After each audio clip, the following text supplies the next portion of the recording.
Merci, ça me fait bien plaisir d'être parmi vous aussi aujourd'hui ici. Et un petit aperçu de notre viticulture Outre-Léman. Je vais vous l'apporter par notre vignoble familial, qui est une entreprise. Je suis la 6e génération dans les murs de la Maison Carrée à Auvernier. Et puis, c'est un domaine qui s'étend sur une dizaine d'hectares au bord du lac de Neuchâtel. On est dans la région des Trois Lacs, donc au versant sud du Jura. C'est un domaine qui nous permet donc on vinifie nous-mêmes, la commercialisation se fait aussi de là. On se situe au niveau géographique entre 430, le niveau du lac, et 550 mètres d'altitude, avec une pluviométrie d'environ 900 à 1000 mm par an. De tout temps, dans notre famille, on a essayé de progresser un petit peu, et de la viticulture d'après-guerre, dans les années 70 à 80.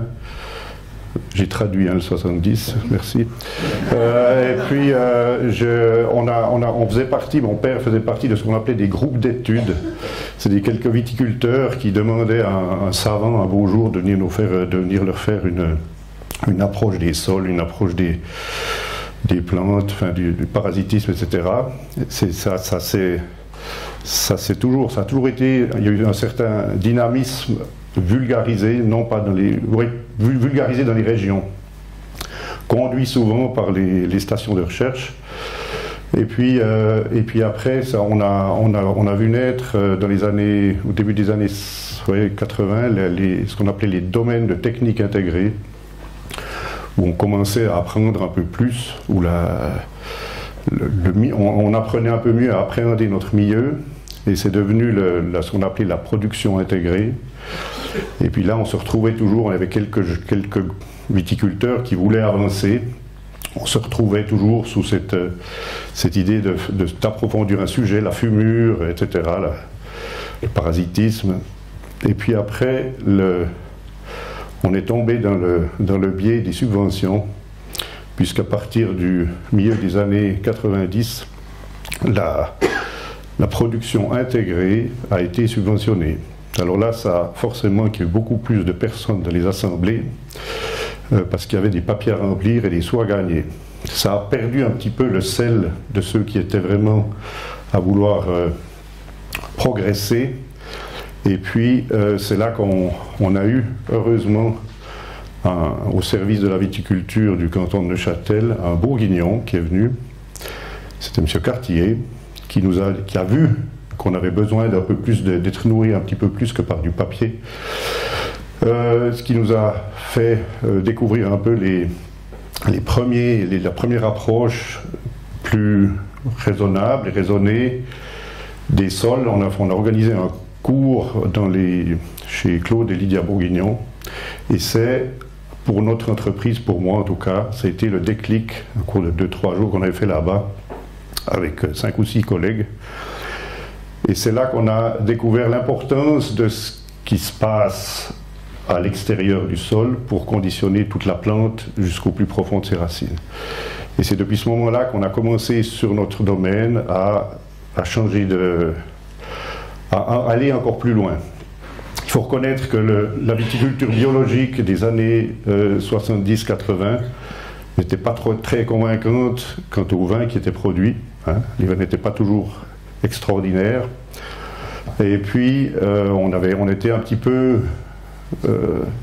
réticents à se dire qu'on allait vers cette culture biologique, mais on avait compris, avec ce cours de Claude Bourguignon, qu'il fallait qu'on fasse attention à ce qu'on faisait à l'extérieur. Et c'est là qu'on a commencé chez nous à évoluer avec les composts, diverses techniques sur lesquelles je reviendrai après. Je passe un petit peu maintenant sur l'aspect historique. Et puis, c'était dans le milieu début des années 2000, 90-2000, 2002-2003 ce cours, l'abandon progressif, tout d'abord des produits systémiques, des herbicides, Et puis pour se retrouver finalement qu'avec des produits de contact, on était au milieu vers 2005 à peu près, et puis on s'est dit mais au fond, où est-ce qu'on va, à quoi ça sert encore ces produits chimiques de synthèse, est-ce qu'on a vraiment besoin de ça? Et c'est toute cette réflexion qui nous a fait progresser. Le cours sur la biodynamie avec Pierre Masson nous a aussi ouvert les yeux. Et puis après, on a eu ça c'était quelque chose d'assez extraordinaire. Quand on a commencé à arrêter avec ces produits de synthèse, quand on a commencé à travailler avec les préparations, on avait une satisfaction personnelle. On n'avait jamais eu de plaisir à travailler, on n'a jamais eu de plaisir à mettre des engrais. Mais là, on avait l'impression qu'on faisait autre chose et puis qu'on avait un ressenti qui était tout à fait différent. Et ça, de pouvoir le transmettre à nos collaborateurs, on a quelques employés annuels, et ça a été vraiment on s'est dit, ben là, il y a quelque chose de bien, il y a quelque chose de plus. Et puis on a commencé nos travaux, là depuis 4-5 ans on travaillait. Les voisins, j'ai un voisin qui m'a dit mais tout ça m'intéresse ce que tu fais, parce qu'on était un peu des extraterrestres là au niveau local. Et puis on a commencé à traiter pour les voisins. Un premier voisin, un demi-hectare, après c'est 1, 2 ans après c'était 3. Pour finir, il y a un moment donné, je crois que c'était en 2007 ou en 2008, on avait encore 9 hectares de vignes, j'en traitais 15, parce que j'avais des demandes de collègues. Mais entre-temps, il faut savoir que le voisin qui m'a demandé ça, il a aujourd'hui 50 hectares en biodynamie, qui représente le 8% de la surface du vignoble de Châtelois. Donc ça a été une dynamique qu'on a connue ces 10 dernières années, depuis 10 à 12 dernières années, depuis le début 2010, qui a apporté le vignoble de Châtelois à ce qu'on a aujourd'hui. C'est à peu près plus de 2/3 de la viticulture neuchâteloise est en culture biologique ou biodynamique, ce qui était une progression assez rapide. 2/3, oui. C'est ce qu'on a à peu près actuellement. La certification, première certification Déméter, si mes souvenirs sont bons, c'était 2013-2014. On la voulait pas au fond forcément. On nous l'a demandé par rapport à la distribution de nos vins, parce qu'il fallait montrer qu'on faisait un export. Comme on est principalement basé, notre commercialisation est principalement basée sur de la clientèle privée qui nous connaissait, donc la certification n'était pas forcément indispensable, il fallait un peu communiquer avec notre clientèle. Mais après, on nous l'a demandé par les quelques petits remandeurs qu'on avait, et puis c'est pour ça qu'on a fait le pas. Puis après, au fond, on a bien fait, parce qu'effectivement, je crois que pour gagner en crédibilité, la certification à moyen ou long terme est importante. Il faut qu'on comprenne qu'on travaille quand même de façon soigneuse. Cette reconversion, enfin cette évolution vers une culture plus propre, elle a été confirmée parce que j'ai été moi-même engagé dans un comité d'initiative. Vous savez, en Suisse, on a le droit de dire ce qu'on a envie des fois, puis des fois essayer de créer l'originalité et l'initiative. Alors on en a lancé une, qui est une fameuse initiative qui s'appelait Initiative pour une Suisse libre de pesticides de synthèse. Donc on a commencé de créer le texte et le lancement de l'histoire en 2016. Ça a duré 5 ans jusqu'à ce que ça vienne en votation populaire. Ça a été refusé par 40%, par 60% en gros, mais on a quand même eu 40% de oui. Et bien tout au long de ces 5 ans de campagne, on a découvert de quoi était faite de la politique au fond, la puissance des lobbies agrochimiques, le cercle que certains appellent vertueux de l'économie, de l'agro-industrie, de l'agrochimie, des lobbies de la construction, qui favorisent les banques aussi là derrière. On favorise l'endettement, on favorise l'agrandissement des structures, on favorise l'intensification pour que tout le monde financièrement s'y retrouve, mais c'est au détriment naturellement de la nature, de l'environnement et de la santé de tout le monde. Donc tout ça, ça a bien confirmé notre choix qu'on a fait. Et jamais on est en train de, jamais on leur, je crois, il ne faut jamais dire jamais, mais je crois qu'on n'est pas en tout cas pas en train de leur mettre en question. Ça c'était un petit peu pour l'histoire et le cheminement de notre pensée. Et puis après j'en viens un petit peu sur un volet un peu plus pratique, puisqu'au fond, ceux qui hésitent ne devraient pas. Et si mon témoignage peut leur aider à se décider, j'en serai fort reconnaissant et heureux. Donc cette démarche vers la biodynamie a commencé donc après ce cours sur les sols en Bourgogne. Et pratiquement, qu'est-ce qu'on a fait? On a commencé par faire nous-mêmes nos composts. C'était là, on s'est dit, le sol, fondamental, il faut que ça vive, il faut amener de la matière, de la vie surtout. Et c'est là qu'on a commencé de faire nos composts. Au début, on avait un manège, un centre d'équitation pas très loin. On y mettait le marc de raisin, on faisait un tas, avec un peu de copeaux, des branches de noix, on a quelques arbres fruitiers, on mettait tout ça ensemble, on brassait tout ça une année, et ça se faisait sur 1 année et demie. Après, on y a mis du fumier de vache plutôt, on y a ajouté un compost de jardinier composé principalement de résidus de tonte d'herbe, de feuilles, quelques petites choses de potager. Et puis on a passé aussi, pour éviter d'avoir un compost, on le brassait 2 fois par année, là après on l'a brassé plus qu'une fois, puis après on a ramené ça sur 6 mois, de façon à ce que ce soit quand même un peu plus vivant et un peu plus frais quand on l'épandait dans les vignes. Ça, c'était le chapitre compost, avec des moyens, vraiment les moyens du bord. On avait arraché un petit coin de vigne, parce qu'on ne savait pas, on est assez serré chez nous, il n'y a pas beaucoup de place entre le lac, la ville et les vignes, et la montagne qui vient derrière, c'était assez serré. Peu de dégagement autour d'un village assez dense, d'une ville assez proche. On a dû arracher un coin de vigne pour faire notre compost. Et puis on y produit maintenant, bon an, mal an, entre 30 et, disons, avec un brassage, entre 25 et 30 mètres cubes de compost à épandre. Au début, on a à peu près 50 mètres cubes, donc ça, mais après, ça diminue avec le brassage, forcément. Donc des moyens assez simples, une pelle pour brasser, des remorques à vider, un bobcat pour faire 2-3 couches, mais ça reste assez rudimentaire mais assez efficace. Le cours que nous avons suivi par Pierre Masson a été aussi un moment important qui nous a rendu attentifs aux préparats. L'application des préparats, celle qu'on met dans le compost, la 500, la 501. Et puis, il y avait le calendrier lunaire. Et tout ça, on a aussi constaté que le premier abord, on avait l'impression que c'était très compliqué, parce qu'on n'avait pas du tout appris ça dans notre formation.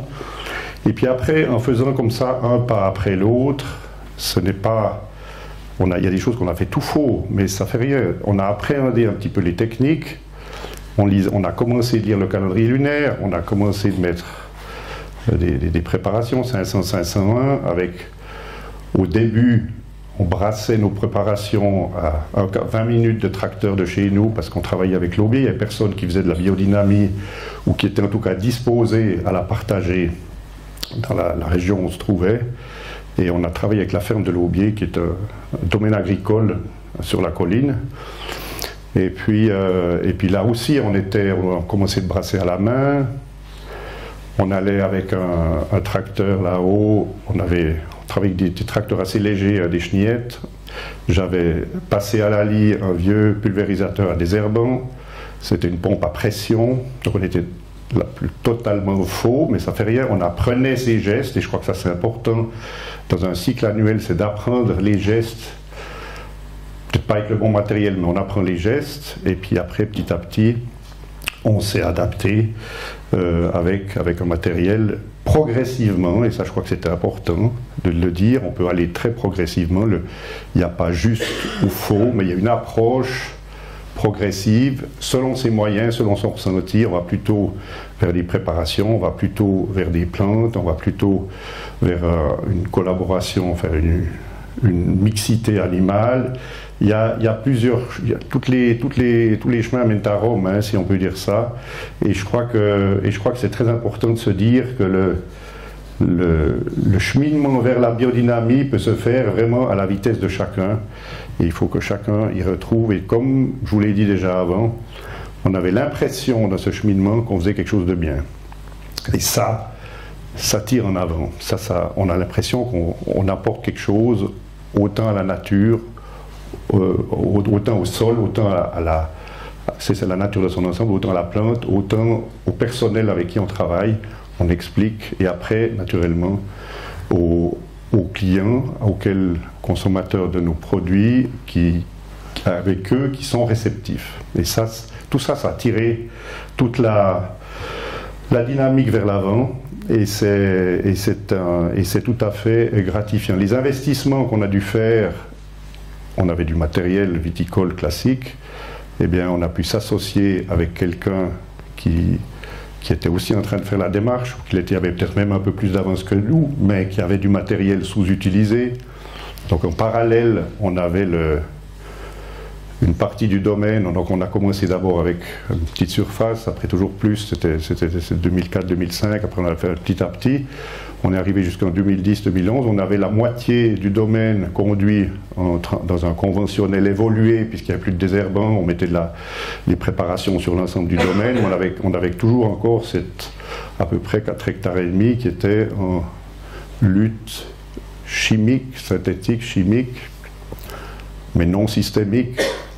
Et en parallèle, on avait les 4 hectares, on avait 9 hectares à l'époque, 4 hectares et demi, qui était en biodynamie. Donc on avait 2 appareils de traitement, tout le matériel à double. On devait expliquer toujours, attention ici, ça c'est les seaux pour ça. On n'avait pas le même programme de traitement, donc dans le rythme. Donc on traitait un jour avec ça, 2 jours après on traitait avec celui-là, après on revenait avec cet-là. C'était pas très simple. Et puis après, vous savez, quand vous avez du personnel, vous expliquez, vous dites ça c'est le saut de gauche, puis après il dit ah mais j'ai pris le saut de droite, pardon, voilà, que j'y ai fait, voilà. Voilà, non. Voilà, j'ai fait l'erreur, voilà, j'ai pris le saut de droite, j'ai poussé sur le mauvais bouton, voilà, c'est bon. Et puis après, il y a tout qui remonte, voilà. Il y a 2-3 événements qui m'ont fait comprendre que c'était compliqué d'aller en parallèle avec ces 2 systèmes. De l'autre côté, on a eu, dans ces années-là, on avait un fongicide miracle qui s'appelait le Flint, qui était un machin qui faisait contre le mildiou, l'oïdium, la pourriture et tout le bazar. Et puis, on mettait ça, on aimait bien tartiner les raisins juste avant la fermeture de la grappe, parce que ça faisait juste, ça protège de tout. Et pour atteindre la grappe, eh bien, on défeuillait la zone des grappes. On n'avait pas de grosses machines d'effeuillage qui enlèvent tout, enfin, voilà, comme on en a certaines aujourd'hui. On allait ça gentiment à la main. Puis comme on faisait ça avec du personnel extraordinaire, du extra, il y a forcément un peu de fatigue dans les moments de la journée. Il y a des endroits qui étaient mieux dégagés que d'autres. Puis après, on arrivait avec notre pulvérisateur, on mettait la sauce bien là où il y en avait, bien dans la zone des grappes. Et puis 3-4 semaines après, eh bien, tout ce qui était dans la partie, donc je vous parle des 4,5 qu'on avait encore en lutte chimique, eh bien, tout ce qui était bien traité était bien malade d'oïdium, et tout ce qui était caché derrière les feuilles qu'on avait oublié d'enlever était parfaitement sain. Et ça, c'était le déclic, me dire c'est bon, on arrête maintenant, on passe tout aux cultures bio et biodynamie. Et ça, ça a été le grand changement. Et depuis là, une fois de plus, ça a continué sans hésitation. Au niveau des vins, on a fait des essais assez rapidement, on a fait sur des petites quantités, forcément, parce qu'on était prudent, des petites quantités de vinification séparées. Et plus on allait de l'avant, plus on constatait que ça pouvait quand même aller, c'était possible. Et puis là, une fois de plus, quand le résultat dans la bouteille, avec le sourire de celui qui l'ouvre, et ben, quand on a ça, et ben, on se dit c'est bon, on peut y aller, on peut continuer. On a vu un exemple ce matin du premier intervenant, j'ai oublié le nom, de ces problèmes de dérive. On est donc dans un vignoble petit, hein, il y a 600 hectares à Neuchâtel, il y en a 75 sur la commune chez nous. On est 8 acteurs locaux à produire du vin dans notre commune. Quand on est les premiers à commencer, il y a forcément le problème de la dérive. Et ça, effectivement, ça peut être un frein. Et ce avec quoi on a pu aller, c'est de se dire que j'ai été trouver mes voisins. Là, on a 17 parcelles pour nos 10 hectares, on a 17 parcelles différentes, donc c'est assez morcelé. Et j'ai été trouver les voisins où il y avait un problème, où il n'y avait pas un mur qui nous séparait. Il y a pas mal de murs encore chez nous, où il n'y avait pas une route, où il y avait quelque chose où on était vraiment voisins. Et puis ce qu'on a pu organiser, c'est qu'on traite les 2-3 premiers rangs. C'est-à-dire on est planté généralement entre 1,80 m et 2,20 m. Donc 4 à 5 mètres chez le voisin, autour de ma parcelle pour l'isoler. Il y avait à d'autres endroits, on nous aurait demandé de vinifier les bordures à part, ce qui pose un problème de vinification séparée, de matériel, etc. à l'intérieur. Mais on a préféré essayer de discuter avec les voisins, qui ont d'ailleurs tous été absolument d'accord tout de suite. Et puis ça a été une solution à ce problème de voisinage et de dérive. Et puis maintenant, on arrive à un stade plus loin de cette collaboration, de cette entente. Bon, déjà, comme la part de culture biodynamie a augmenté considérablement. Sur notre commune, on est à 90% de culture bio. Et donc, on se réfère un peu tous au calendrier, à la lune, à la météo. On a tous un peu la même météo forcément. Et on traite à peu près tous en même temps, à 1 ou 2 jours près. Et quand on traite, les jours où on traite, toute la journée, on se fait des petits signes sur le tracteur parce qu'on croise, on sort d'une parcelle, puis il y a l'autre qui arrive juste à côté, puis moi je vais juste à côté de là où il était. Et ça, c'est ce qu'on a pu faire depuis 3 ou 4 ans, ce qui montre aussi un bon esprit de collaboration, c'est qu'on échange nos parcelles pour les traitements. Alors comme il y a des endroits où il y a un peu du plat, il y a des endroits où il y a des coteaux, il y en a qui ont des gros tracteurs qui s'occupent des plats, et c'est notre cas, on a plutôt des chenillettes et du petit matériel, et on s'occupe des coteaux. Ce qui fait qu'on se déplace beaucoup moins, et ça nous économise énormément de temps. Et en ce qui nous concerne, nous, on travaille avec 2 chenillettes, il nous fallait 6 à 7 heures pour traiter les 10 hectares, mais maintenant on fait 1 heure de moins. Il y a des endroits où on se pose et on fait 3,5 hectares, alors qu'on faisait dans un endroit où on a 1,5 hectare, on fait 3,5 hectares et on se met à un bout et on va jusqu'à l'autre, on remplit nos 2 fois au milieu. Et j'ai 2 hectares qui sont traités par 2 collègues différents et ça va très bien. Donc ça c'est vraiment une collaboration. Ça appelle cette façon de voir, ça appelle à une collaboration entre collègues qui est vraiment assez sympathique. Voilà. Eh bien, j'ai été naturellement plus court, au grand plaisir. Je vois que les Soazic a un sourire extraordinaire. Il y a un truc qu'on a aussi constaté, c'est que tout au long de cette approche qui a commencé il y a plus de 20 ans maintenant, il y a toujours eu de la bienveillance de la part de ceux qui avaient de l'avance sur nous. Alors il n'y en avait pas beaucoup dans la région, dans notre proche région, mais je pense que Jean-Marie-Thérèse ici, à qui je t'ai dit une fois, toi avec tes 400 mm, tu as beau faire de la biodynamie au Valais, de toute façon le milieu tu ne connais pas, nous on en a 800. Et ben voilà, mais tout ça a brûlé. Après il y a eu Cruchon et Paco, là, puis après je me suis dit, ah, quand même, attention, ils en ont aussi 900 mm, donc on doit quand même pouvoir avancer. Et j'ai eu toujours des bons contacts avec toi, avec les Cruchons, ils ont toujours été très ouverts à échanger, hein, l'esprit de clocher qu'avaient peut-être, je ne leur jette pas la pierre, ils étaient dans un autre monde, ils avaient vécu un autre monde, mais que nos parents avaient, où chacun était pour soi, c'est quelque chose qui n'existe pratiquement presque plus chez nous. Et ça, c'est vraiment par ce partage, par cette volonté d'aller vers quelque chose de meilleur, de plus sain, de plus équilibré, et bien tout ça, ça y a bien, ça a bien contribué. Voilà, qu'est-ce que c'est que de quoi sera fait l'avenir. En ce qui nous concerne, on va essayer de... On s'intéresse un peu à la phytothérapie. C'est quelque chose qui me titille aussi un petit peu. Bon, j'ai tout doucement plus tellement l'âge de m'en faire. Hein. On doit passer le... On est déjà en train de passer le témoin. La 7e génération est aux commandes. C'est d'ailleurs pour ça que je suis ici. Bon, c'est peut-être lui qui aurait dû venir, mais bon, il y a encore des gamins à garder. Mais voilà, donc le fait est que c'est la poursuite de notre progression, si on veut, passera peut-être par la phytothérapie, par des produits alternatifs, comme on est en train, depuis 3 ans, on s'intéresse à remplacer le cuivre par le lait frais. On a fait quelques essais en grand déjà, qui sont assez concluants, qui l'ont été dans les années où le mildiou n'est pas trop fort. Ça passe assez bien. De 21, c'est un peu de la peine. Mais on a constaté quand même en 2021 qu'on avait une efficacité de 60 à 70%. C'est le Fibel, on a fait des essais avec le Fibel. Quand même, voilà, c'est pas rien. Hein, bon, c'est clair qu'il y a des cépages plus sensibles que d'autres. On a eu des chasselas qui étaient grillés à 90%. Là, on n'avait fait qu'avec du lait toute la saison. Mais juste à côté, on a du savagnin blanc, et bien qu'il y avait encore 70% de récolte, donc il n'y avait que 30% de dégâts en 2021 en utilisant que du lait. Voilà. Donc, voilà, ça c'est des trucs aussi où on cherche, on essaye toujours, on est en contact avec on recherche encore à avancer, si je peux dire, parce qu'on s'arrêtera un jour, oui, mais on essaye de ne pas s'arrêter tout de suite, quoi. Voilà.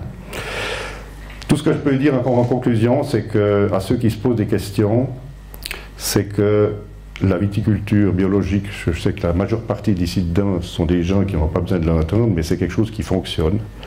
Et que si la plante, je pense que la plante s'adapte, les sols réagissent très vite à toutes ces préparations. 500 et 501, c'est quelque chose, on a vu la différence très rapidement sur la texture du sol. Et je crois que ça, c'est... Et maintenant, il y a une foule de gens autour de vous qui peuvent vous conseiller si vous avez des hésitations, et c'est souvent des conseils bienveillants. Voilà, je vous remercie de votre... Je vous remercie de cette attention.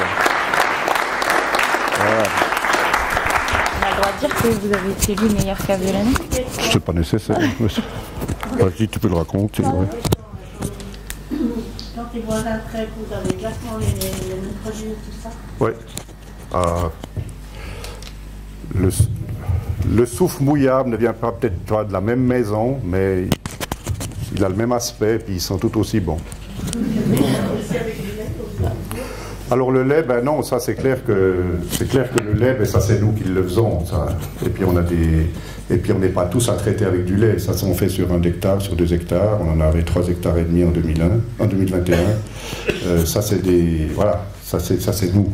Mais j'attends le rythme du travail cuivre, soufre. Ça se fait les traitements, les tisanes. Je vais aussi pas dire quelque chose au niveau de la collaboration. On a un collègue vigneron qui a 2,5 hectares de vigne. Voilà, puis pour s'arrondir ses fins de mois, si je peux dire ça, c'est devenu le tisanier local. C'est-à-dire qu'il fait des tisanes, et c'est lui, il a un peu il a le doigt, il a une main verte, il a le nez creux, je ne sais pas comment vous appelez ça ici, ou la main verte, le nez creux, ou bien voilà, une espèce de druide. Et c'est lui qui nous dit, ben voilà, ça, il y a un peu l'oïdium, machin, on va mettre plutôt de la chilée, ou plutôt humide, on met un peu un petit près de la bourdaine, etc. Et il prépare des tisanes pour 100 à 120 hectares toutes les semaines ou tous les 10 jours. Et il nous donne un petit groupe de ça, c'est le groupe tisane d'ailleurs. Et puis il nous dit voilà, combien d'hectares pour celui, puis on y répond dans l'heure qui suit, moi il me faut 10 hectares, mais il m'en faut 5, etc. Et puis il prépare ses sauces, et puis il nous dit le jour avant, 2 jours avant, voilà, on peut venir chercher ça, on lui amène des bidons, des bonbonnes. Et il prépare tout ça. Ça, c'est aussi une collaboration qui, une fois de plus, c'est quelque chose où on travaille ensemble. Il y a un côté social, on se retrouve 1 fois par année pour discuter le coup. Et puis ça, c'est quelque chose qui fonctionne une fois de plus, c'est une collaboration. Voilà. J'ai encore une question. Les traitements pour le lait, Tu mets que le lait. Lait soufre. Tu mets lait soufre. Oui. Ouais, tu pourrais pas. Lait cru, 8 litres hectare, entre 7 et 9 litres. Méfiez-vous, faut pas monter trop parce qu'après la vie, il n'aime pas trop le gras du lait, ça lui. Il faut que ce soit du lait crémé. Parce que le gras, du lait frais si possible. Ouais. Frais de la vache, oui, c'est une question de température. On n'est pas très loin de l'aubier, je lui ai dit, demain je traite, il me fait mes 50 litres ou je ne sais pas combien, ou 40 litres de lait, il me les met à écrémer, le soir, le matin, je les prends à 4-5 heures du matin, dans son frigo, puis à midi c'est traité. Mais tu les crèmes pas complètement, parce que je crois que c'est important la graisse du lait pour tous les jours. Alors, c'est eux qui écrèment, hein.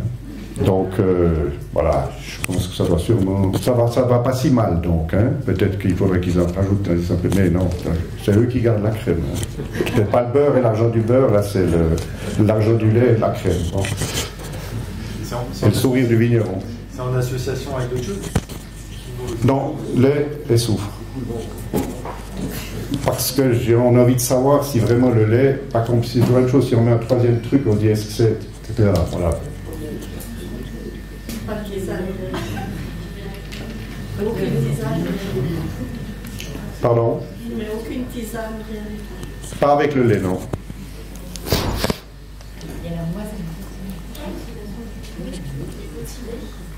Pardon? Pourquoi le lait? Alors moi, on m'a toujours dit que le petit lait, c'était plutôt pour l'oïdium. Et si on met les deux, c'est pas logique. Parce que le lait frais, il y a une population faunistique et bactérienne qui n'est pas la même que sur un lait acide, comme est le petit lait. Et là, il y a un antagonisme probablement. Si on mélange les deux, ça doit pas être terrible.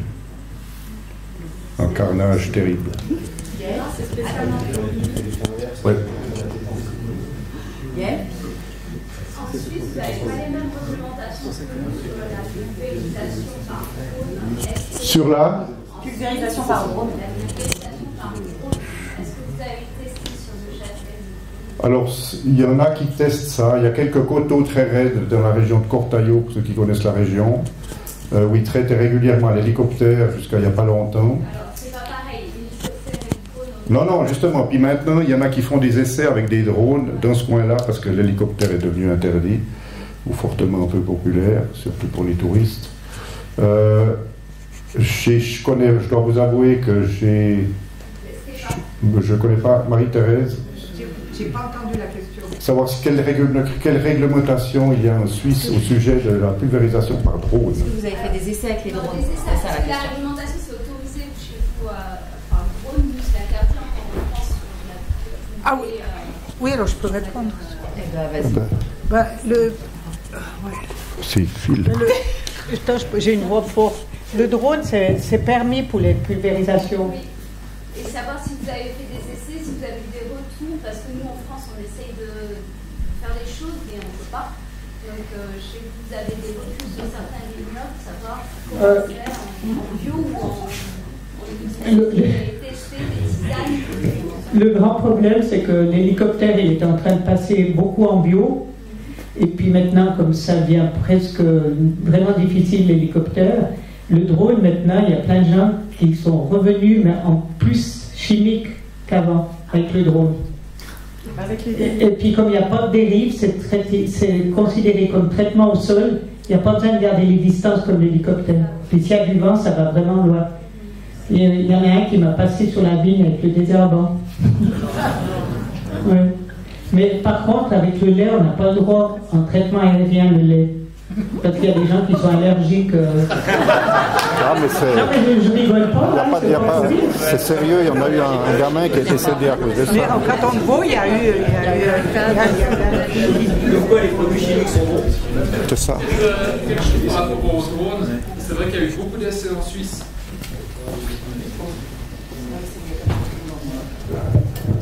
Il y a eu beaucoup d'essais en Suisse avec les drones depuis plusieurs années, je pense que ça fait une dizaine d'années maintenant qu'il y a des essais.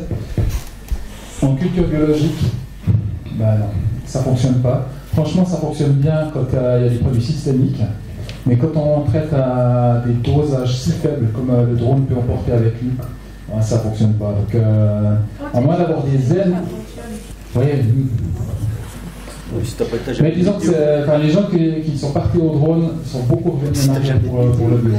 Et je suis pas sûr que ce soit idéal de faire énormément d'essais là derrière parce que c'est quelque chose de très compliqué, c'est logique. On doit toucher toutes les feuilles, on apporte très peu d'eau avec, donc en fait on n'a pas le contact qui suffit.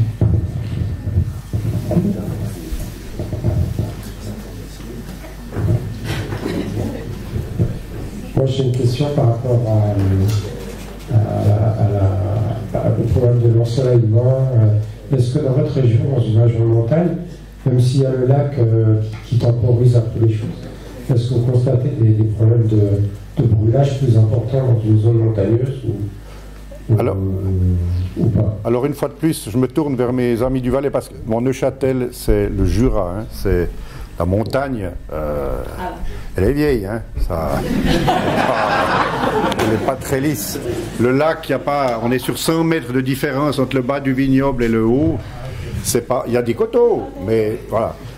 L'année passée, en 2023, il y a eu des problèmes de grillure, ouais, d'échaudage avancé.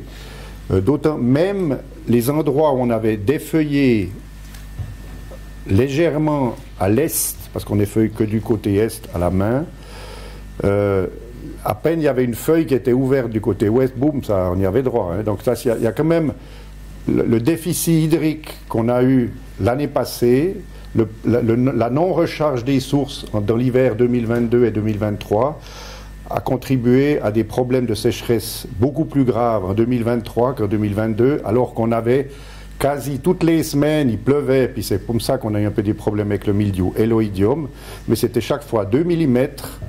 Toutes les semaines, il y avait 2 mm.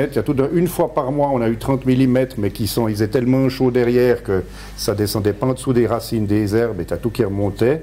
Donc on avait vraiment un déficit hydrique dans la plante, avec des températures qui n'étaient pas plus hautes en 2023 qu'en 2022, mais on a eu plus d'échaudage en 2023 qu'en 2022. Donc là, le problème, il reste... on n'a pas eu les 37 degrés qu'on a vus sur le slide de ce matin, mais on a quand même eu chaud. Ben voilà.